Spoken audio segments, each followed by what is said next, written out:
গ্রাম থেকে শহর, পাড়া থেকে মহল্লা, দেশ থেকে বিশ্ব, সবকিছুর চালিকা অর্থ। সেই অর্থনীতির 10 দিগন্ত নিয়ে চ্যানেল এস এর নিয়মিত আয়োজন লিডারশিপ অনুষ্ঠানে সবাইকে স্বাগত জানাচ্ছি। সাথে আছি নবুয়ত রহমান। দর্শক, পরিবেশিত হচ্ছে hit Bangladesh, premium holdings limited, intech properties limited এবং দৌলত প্রপার্টিস লিমিটেডের সৌজন্যে। দর্শক, কথা বলতে চাই অর্থনীতি নিয়ে, উন্নয়ন নিয়ে এবং রাজনীতি নিয়ে। অত্যন্ত চমৎকার দুইজন অতিথি আমাদের স্টুডিওতে যুক্ত আছেন। প্রথমে পরিচয় করিয়ে দিচ্ছি, Mohammad Moniruzzaman, vice chairman, Pushpadhara Properties Limited. আপনাকে স্বাগত জানাচ্ছি আমাদের আয়োজনে। ধন্যবাদ। এরপরে আছেন professor Harunur Rashid, general secretary, Bangladesh Democratic Peoples Party. আপনাকে স্বাগত জানাচ্ছি আমাদের এই আয়োজনে। আপনাকেও ধন্যবাদ। দর্শক, অর্থনীতির 10 দিগন্ত নিয়ে কথা বলবো, রাজনীতি এবং সমসাময়িক বিষয় নিয়ে কথা বলতে চাই। প্রথমেই আপনাকে দিয়ে অনুষ্ঠান শুরু করতে চাই। এই যে একটা আন্দোলন চলছে, ছাত্ররা আন্দোলন করছে, অর্থনীতির ধীর গতি চলছে এবং নতুন নতুন দলগুলো বেরিয়ে আসছে এবং পুরনো দলগুলো নির্বাচনের জন্য বর্তমান সরকারকে চাপ দিচ্ছে। কেমন এই বর্তমান অর্থনীতি যাচ্ছে এবং সমসাময়িক বিষয় আপনার কাছে কি, আপনার বিশ্লেষণ কেমন? ধন্যবাদ। বর্তমান প্রেক্ষাপটটা অন্য সময়ের চেয়ে একটু ভিন্ন। যেহেতু একটা দীর্ঘদিনের একটা সরকার ছিল, সেই সরকারের নানা অনিয়ম, দুর্নীতি এবং বিভিন্ন বিষয়ে দেশের একটা গতিশীলতা নষ্ট হওয়ার পথে ছিল। ঠিক এই সময় ছাত্র জনতার অভ্যুত্থানে দেশে একটা ইন্টারিম গভর্নমেন্ট বিরাজ করছে। আসলে ইন্টারিম গভর্নমেন্টের তো তেমন কোনো সময়ও থাকে না, আর তেমন কোনো অভিজ্ঞতাও থাকে না বলে আমরা মনে করি জনগণ। তো সুতরাং ওনারা আসলে কিছুটা হিমশিম খাচ্ছেন। আর দেশের ম্যাক্সিমাম মানুষের মানসিকতাই যেন একটু কেমন বাংলাদেশের বলতে গেলে, তো মানসিকতার পরিবর্তন নাই বলে আসলে এই যে একটা সুযোগ আমরা পেয়েছি, যে একটা সংস্কার, যে বিষয়গুলো আমাদের উন্নয়ন, অর্থনীতি, শিক্ষা, বাণিজ্য বাধাগ্রস্ত হচ্ছিল, তা যদি আমরা এই সময় সংস্কার করতে পারতাম, তাহলে আমার মনে হয় একটা নতুন বাংলাদেশ, একটা প্রত্যাশার বাংলাদেশ আমরা পেতাম। কিন্তু একদিকে সংস্কারের কথা বলে যেমন ইন্টারিম গভর্নমেন্ট তারা চেষ্টা চালিয়ে যাচ্ছেন, আরেকদিকে রাজনৈতিক দলগুলো ক্ষমতার আরোহণ করার জন্য তারাও মরিয়া হয়ে গেছেন, এখন ইলেকশন দিতে হবে। তা আমার যেটা বিশ্লেষণ, আমরা অতি সাধারণ মানুষ, যে এই যে সংস্কারটা এটা মোটামুটিভাবে হতেই হবে। তারপর ইলেকশন হলে যে সরকারই আসুক, জনগণ যাকে চাবে সেই সরকার গঠন করবে, রাষ্ট্র চালাবে। কিন্তু সংস্কার হলে মনে হয় একটু ভালো সরকার পাবো। তো আমার মনে হয় দেশ এখন ভালো চলছে না, তো ভালো চলার জন্যই সংস্কার প্রয়োজন এবং সংস্কারের পরে দ্রুত ইলেকশন প্রয়োজন, ইলেকশনের পরে একটা ভালো গভর্নমেন্ট প্রয়োজন। একবার আসবো, আপনার কাছে কি মনে হয়? উনি তো বললো যে সংস্কার প্রয়োজন, নতুন একটা। ধন্যবাদ নবুয়ত ভাই। আমি রাজনীতি বিজ্ঞানের ছাত্র। তো আপনি জানেন যে বিগত 17টা বছর আমাদের উপর কি পরিমাণে আমাদের অপব্যবস্থা আমাদের ঘাড়ে চেপে বসেছিল। এখানে একটা কথা না বললেই নয়, লর্ড অ্যাক্টন একটা কথা বলেছিলেন যে ক্ষমতা মানুষকে দুর্নীতিগ্রস্ত করে, আর চরম ক্ষমতা চরমভাবে দুর্নীতিগ্রস্ত করে, যেটা আমরা বিগত আওয়ামী লীগ সরকারের আমলে দেখেছি। আর তাদের সময়ে শিক্ষা ব্যবস্থা, তারপরে হলো আপনার জুডিশিয়ারি, অ্যাডমিনিস্ট্রেটিভ ভেঙে গিয়েছিল। দলীয়করণের কারণে প্রত্যেকটা সেক্টর একেবারে ধ্বংসের দ্বার প্রান্তে পৌঁছে গিয়েছিল। আর বিপ্লবটা অনিবার্য ছিল। বিপ্লবটা কেন অনিবার্য ছিল? আপনি যখন গণতন্ত্রকে অনুপস্থিত রাখবেন আপনার গায়ের জোরে, বা পৃথিবীতে আপনি তাকিয়ে দেখেন, যেখানেই গণতন্ত্রকে পায়ে পিষ্ট করার চেষ্টা করা হয়েছে সেখানেই কিন্তু গণবিপ্লব হয়েছে। উগান্ডাতে হয়েছে, আফগানিস্তানে হয়েছে, আমাদের গণবিপ্লবের কিছুদিন পর সিরিয়াতে হয়েছে। এটা অস্বীকার করার কোনো জো নাই। আর তাছাড়া আমরা মনে করি যে সংস্কারের অবশ্যই প্রয়োজন, কারণ আমরা 53 বছরেও ভালো শাসন পাই নাই, আমরা একটা ভালো নির্বাচন কমিশন পাই নাই। আজকে আমাদের পার্শ্ববর্তী দেশ ভারতে শক্তিশালী নির্বাচন ব্যবস্থা বিদ্যমান, ওখানে তত্ত্বাবধায়ক সরকারের প্রয়োজন নাই। আমরা বিগত সময় মাঠে চিল্লাইয়া আন্দোলন সংগ্রাম করেছি। আমার দল বাংলাদেশ ডেমোক্রেটিক পিপলস পার্টিও আপনার তত্ত্বাবধায়ক সরকারের জন্য আমরা বিএনপির সাথে যুগপৎ আন্দোলনে ছিলাম। আমাদের চেয়ারম্যান সাহেব আমাদের সাথে ছিল, মাঠে ছিলাম আমরা। কিন্তু ঘটনাটা কি? ঘটনাটা হলো আমাদের বারবার কেন এই কাজটা করতে হয়? আপনার তত্ত্বাবধায়ক ব্যবস্থা তো সার্বক্ষণিক আমরা রাখতে পারবো না। তা আমাদের কি করতে হবে? আলটিমেটলি আমরা নির্বাচন ব্যবস্থাটাকে যদি শক্তিশালী করতে পারি, সেখানে যদি আমরা অটোনোমাস দিতে পারি, তাহলে আমাদের আর তত্ত্বাবধায়ক সরকারের প্রয়োজন নেই। আর আমরা সংস্কার চাই। কিছু কিছু সংস্কার সুপারিশ করা হয়েছে, যেমন স্থানীয় সরকার নির্বাচনে আপনার যারা নির্বাচন করবে তাদেরকে স্নাতক ডিগ্রি লাগবে। এটা একটা অত্যন্ত প্রশংসার দাবি রাখে, কারণ দীর্ঘদিন আমরা এই অনেক মূর্খের শাসন আমরা দেখেছি। আমাদের দেশে তো এখন গ্রাজুয়েশনের অভাব নেই, তারা ইচ্ছে করলে স্থানীয় সরকারগুলিতে আসতে পারে। আমি এটা আরো বলবো সরকারের কাছে আপনার মাধ্যমে, চ্যানেলের মাধ্যমে, যে যদি সম্ভব হয় পার্লামেন্ট নির্বাচনেও একটা ক্রাইটেরিয়া করে দেওয়া হোক যে স্নাতক ডিগ্রির নিচে কেউ পার্লামেন্টের মেম্বার হতে পারবে না। আর অর্থনীতির কথা যদি বলেন, তো অর্থনীতি তো আমাদের ব্যাপক ধাক্কা খেয়েছে। তো ভবিষ্যতে আমরা আশা রাখি যে আমরা অর্থনীতি আমাদের চাঙ্গা হবে এবং দ্রব্যমূল্যের কিছুটা নিয়ন্ত্রণে এখন আছে।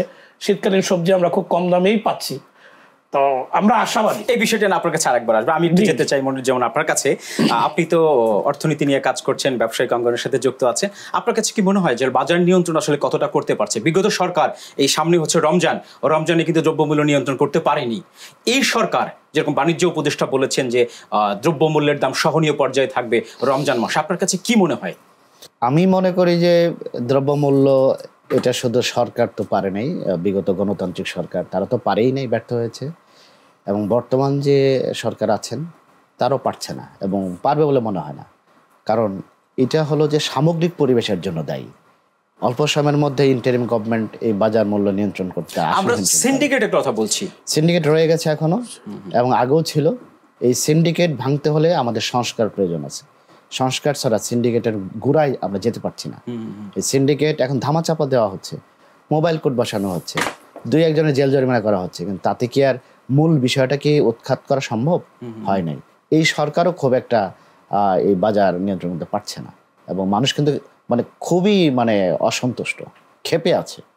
আমরা ব্যবসায়ীরাও দেখতেছি, আমাদেরও কোনো নেতৃত্বের কোনো, আমরা কোথায় যাব, কার কাছে যাব, তেমন কোনো জায়গা আমরা পাচ্ছি না। আপনার কাছে বিশ্লেষণ কি যে কয়েকদিন আগে যে ভ্যাট বৃদ্ধি করা হলো, অতিরিক্ত কর আরোপ করা হলো প্রায় 100টি পণ্যের উপরে, আপনার কাছে কি মনে হয় সাধারণের মাঝে আসলে কতটা প্রভাব পড়েছে? হ্যাঁ, এটা তো এই মুহূর্তে ভ্যাট বাড়বে, ট্যাক্স বাড়বে, এটা কেউ কামনা করে না। একটা সময় আমরা বলেছি যে স্বৈরতন্ত্র ছিল, তারা না হয় তাদের স্বার্থে অনেক কিছু করছে, এখন তার স্বৈরতন্ত্র নাই, তাহলে এখন কেন ভ্যাট বাড়বে? তো জনমনে এটা ব্যাপক প্রভাব পড়ছে। সাধারণ মানুষের যে এত প্রত্যাশা ছিল এই বর্তমান সরকারের কাছে, অন্তর্বর্তী সরকারের কাছে, সেই প্রত্যাশা আসলে কতটুকু পূরণ করতে পারছে? প্রত্যাশা পূরণ করতে আসলেই পারছে না, কারণ প্রত্যাশা পূরণ করার মতো একটা পরিবেশ এই দেশে নাই। বিগত সরকার একটা কাঠামো ধ্বংস করে গেছে, আর বর্তমানে ধ্বংসস্তূপের উপর দাঁড়িয়ে তারা কতটুকু করতে পারবে? আর এদিকে বিভিন্ন রাজনৈতিক দল তাদের নিজস্ব স্বার্থেই তারা দ্রুত ইলেকশন চাচ্ছে। তাদের অবস্থা এরকম যে ইলেকশন হলে মসনদে বসবো, আবার সে আগের সরকারের মতো লুটপাট করে খাবো, বলতে গেলে অনেকটা এরকম অবস্থা।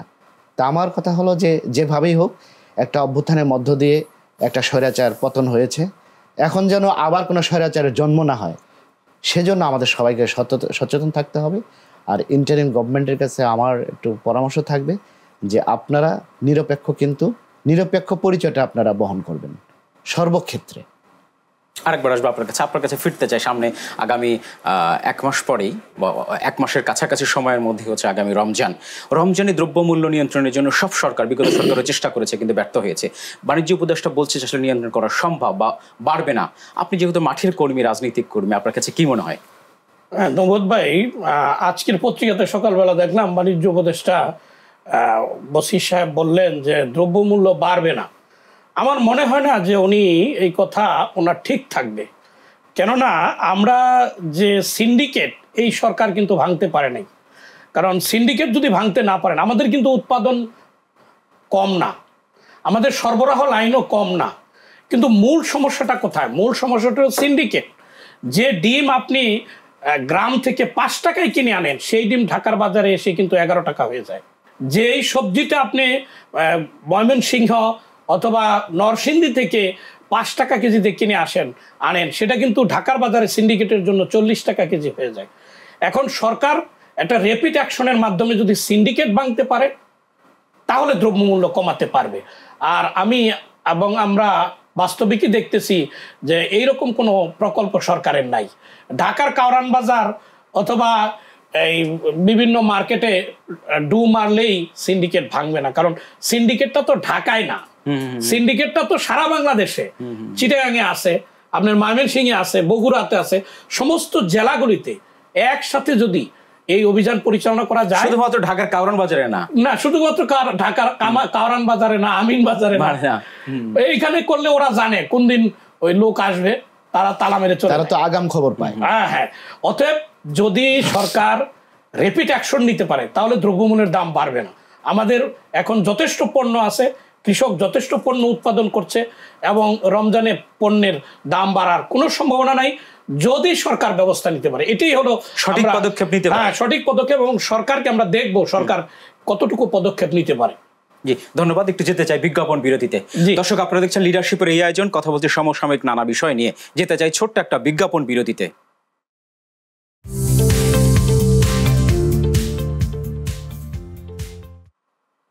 দর্শক, সাথে থাকার জন্য অসংখ্য ধন্যবাদ। আমি যেতে চাই মনিরুজ্জামান আপনার কাছে। আপনি অর্থনীতি নিয়ে কাজ করছেন। আমরা যে কথাগুলো বলছি, বর্তমান সরকার প্রায় 6 মাস 7 মাস হয়ে গেল, 2025 সালে আমরা পদার্পণ করলো। অর্থনীতির একটা বড় চ্যালেঞ্জ রয়েছে। হ্যাঁ, আপনার বিনিয়োগ স্থবিরতাও খুব স্থবির হয়ে আছে। আপনি আবাসন নিয়েও কাজ করছেন। আপনার কাছে সার্বিকভাবে জানতে চাই 2025টা আসলে অর্থনীতির জন্য কতটা চ্যালেঞ্জ? ধন্যবাদ। কারণ অর্থনীতির চ্যালেঞ্জ তো বটেই, কারণ মানুষের মধ্যে একটু আস্থার অভাব রয়েছে। ব্যাংকের দিকে গেলে অনেকেই টাকা তুলে বাসায় রাখতেছে, এবং অনেক বিনিয়োগকারী একটু ভয় পাচ্ছে। আমরা যখন ক্ষুদ্র ক্ষুদ্র বিনিয়োগকারীর সাথে দেখা করি, তারা বলে যে ভাই, আমরা যে জমি কিনবো বা আমরা যে বিনিয়োগ করব, দেশে কি হবে, আর্মি গভর্নমেন্ট আসবে কিনা, এখন নতুন সরকার কেমন হবে, এখন কি বিএনপি আসবে না জামাতে সরকার গঠন করবে, একটা দ্বিধা কাজ করছে। এই দ্বিধা কিন্তু আমাদের অর্থনীতিকে পিছিয়ে দিচ্ছে। রাইট। মানে এই দ্বিধা দূর করার জন্য সরকারের দৃশ্যমান কিছু পদক্ষেপ নিতে হবে, কঠিন হস্তে কিছু পদক্ষেপ, যেন দ্রব্যমূল্য নিয়ন্ত্রণ করতে পারে যদি, তাহলে মানুষের আস্থা ফিরে আসবে। আর আইন শৃঙ্খলা অবনতি হয়ে গেছে অনেক।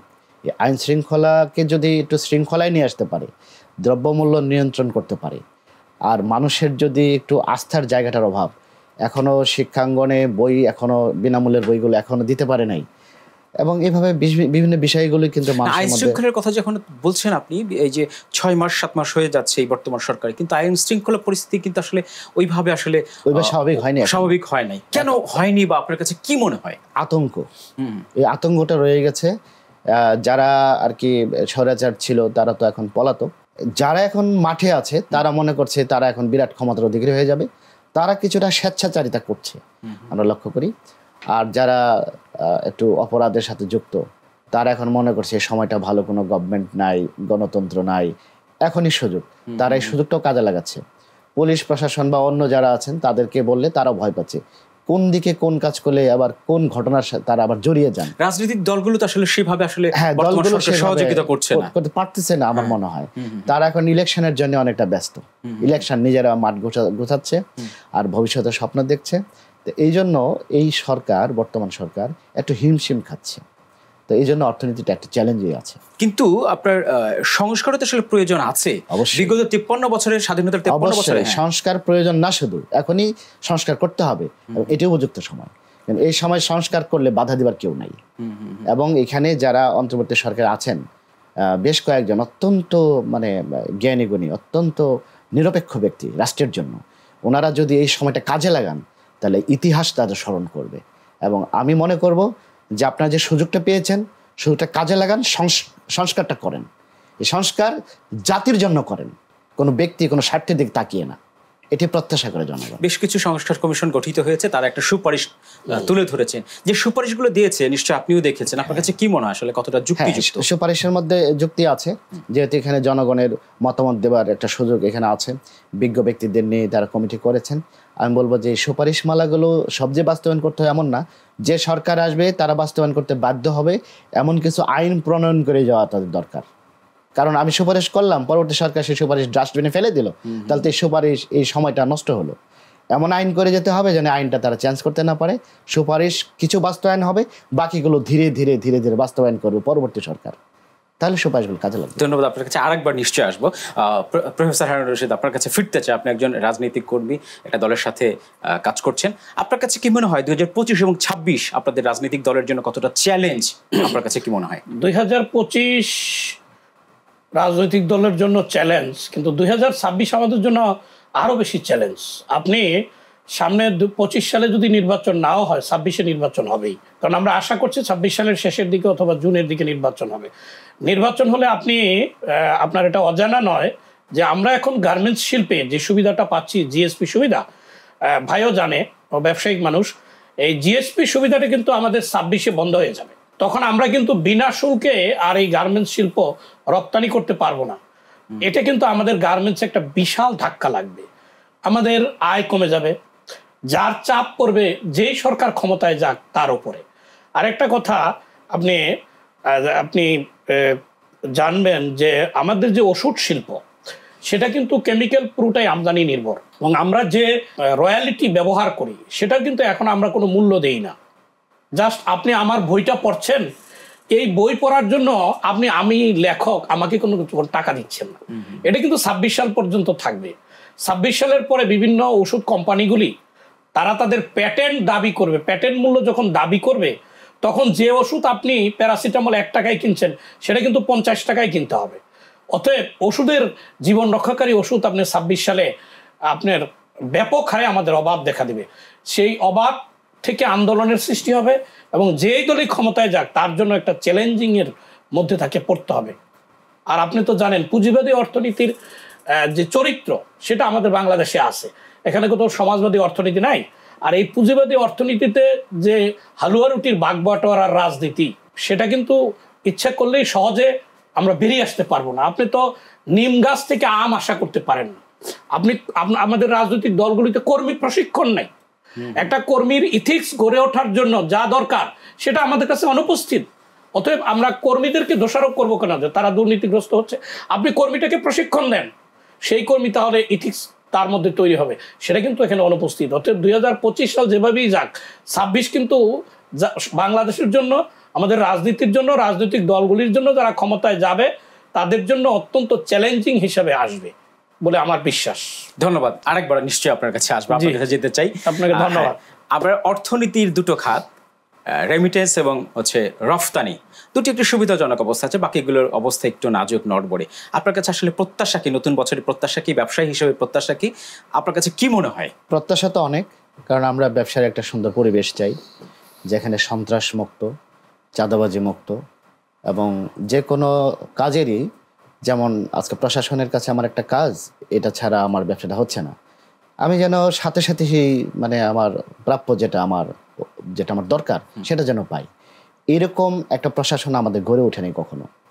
এবং আমরা যেখানেই দেখেছি প্রশাসনিক যে দীর্ঘসূত্রিতা, এটা ব্যবসার ক্ষেত্রে, রমদানির ক্ষেত্রে, আমদানির ক্ষেত্রে, রপ্তানির ক্ষেত্রে, সব ক্ষেত্রেই একটা বাধার সৃষ্টি হয়। তো এইবারের সংস্কারের মধ্যে যেন এই ব্যবসা বান্ধব সংস্কারটা আসে, এটা ব্যবসায়ী হিসেবে আমার একটা দাবি। এবং অন্যান্য ব্যবসায়ীরাও এটাই সাফার করেন যে একজন বিনিয়োগকারী সহজে আসতে পারে না, একটা আমদানি সহজে হয় না, একটা রপ্তানিও সহজে হয় না, যার জন্য আমরা কিন্তু অর্থনীতি একটা চাপে পড়ি। তা সহজে যেন আমদানি হয়, সহজে যেন রপ্তানি হয়, ব্যবসার জন্য একটা পরিবেশ থাকে, ওয়ান স্টপ সার্ভিস যাকে বলে। আমি রিয়েল এস্টেট ব্যবসা করি, এমন একটা অফিস থাকবে যে রিয়েল এস্টেটের যতগুলো অনুমোদন দরকার, যতগুলো সেবা দরকার, সবগুলো যেন আমি ওই এক ছাতার নিচ থেকে পাই। এইভাবে যিনি পোশাকের ব্যবসা করেন তিনি যেন পোশাক সংক্রান্ত যাবতীয় এক ছাতার নিচে থেকে। আমি একটু যুক্ত করতে চাই, যেহেতু আপনি আবাসন নিয়ে কাজ করছেন, আপনাদের তো অনেক ঝক্কি ঝামেলা থাকে। এই যে আপনার অনুমোদনের কথা বলছেন, ঝামেলাগুলোর কথা বলছেন, এইখানে আপনাদের কি কি প্রবলেম ফেস করতে হয়? অনেক প্রবলেম। এখানে আইনে বলা আছে যে সম্পূর্ণ প্রজেক্ট উপযুক্ত করে তারপর বিক্রি করা শুরু করতে হবে। কিন্তু একটা রিয়েল এস্টেট প্রজেক্ট, আমি যদি ল্যান্ডের কথাই বলি, একটা ল্যান্ড কিনতে হবে, সেটা উন্নয়ন করতে হবে, সেখানে অনুমোদন নিতে, সবকিছু মিলে এখানে 500,000 কোটি টাকার একটা বিষয়। 500,000 কোটি টাকা আমি এটা একদিনে না 4-5 বছরে বিনিয়োগ করব, কিন্তু আমি বেচতে পারবো না, আইনে এরকম বলা আছে। তাহলে আমি টাকাটা এখানে ফেলে রাখবো? বেচতেও পারবো না, বেচতে পারবো অনেক পরে, তাহলে কি ব্যবসাটা হবে? এটা কিন্তু সরকার চাইলে সহজ করে দিতে পারে। ধাপে ধাপে তদারক করবে, তদারককারী সংস্থা খোঁজখবর নেবে যে জমি কিনবে এতটুকু, অনুমোদন নেবে এতটুকু, এবং এইভাবে তৈরি হয়েছে, তারা এইভাবে বিক্রি করবে। এই স্টাইলগুলো, এই ক্ষেত্রগুলো এখানে যদি সরকার চায় তাহলে এটা সহজ করে দিলে ব্যবসা। অথচ আবাসন তো ঘর তো মানুষের এটা মৌলিক অধিকার, সংবিধানের এটা তো একেবারে মৌলিক চাহিদার মধ্যে একটা। এই মৌলিক চাহিদা রাষ্ট্র পূরণ করবে, এটাই হলো সংবিধানে বলা আছে। কিন্তু রাষ্ট্রের তো সামর্থ্য নাই প্রত্যেক মানুষের যে আবাসনের সুবিধাটা করবে। সেক্ষেত্রেই কিন্তু বেসরকারি কোম্পানিগুলোকে সরকার সহায়তা করে এবং উৎসাহিত করে, কিন্তু উৎসাহিত করে অনেকটা মুখে মুখে, বাস্তবে আমরা বিভিন্ন দপ্তরে গিয়ে কিন্তু হয়রানির শিকার হই, এবং এখানে সহজে প্রতিকারও পাওয়া যায় না। তা আমি বলবো যে এখন একটা সরকার আছে যারা নিরপেক্ষ আছে, তারা যদি এই বিভিন্ন খাতগুলোকে, ব্যবসায়িক খাতগুলোকে গবেষণা করে কোন জায়গায় প্রবলেম, কোথায় এগুলো যদি হচ্ছে, স্বইচ্ছা থাকে, যারা এটা সুবিধাভোগী, আমাদের ব্যবসায়ীদের নিয়ে বসতে হবে, আমাদের এগুলো যারা গবেষক তাদেরকে নিয়ে বসতে হবে, অন্যান্য দেশ থেকে কিছু শিক্ষা নিতে হবে, এবং নিয়ে যদি এটা সরকার চায় তাহলে আমরা কোথায় বাধাগ্রস্ত হচ্ছি আমরা জানাতে পারবো। কিন্তু আমরা তো সরকারের কাছে যাওয়ারই সুযোগ খুব একটা পাই না, তাহলে আমাদের সমস্যা বলবো কোথায়? এই সমস্যাগুলো সমাধান হওয়া উচিত।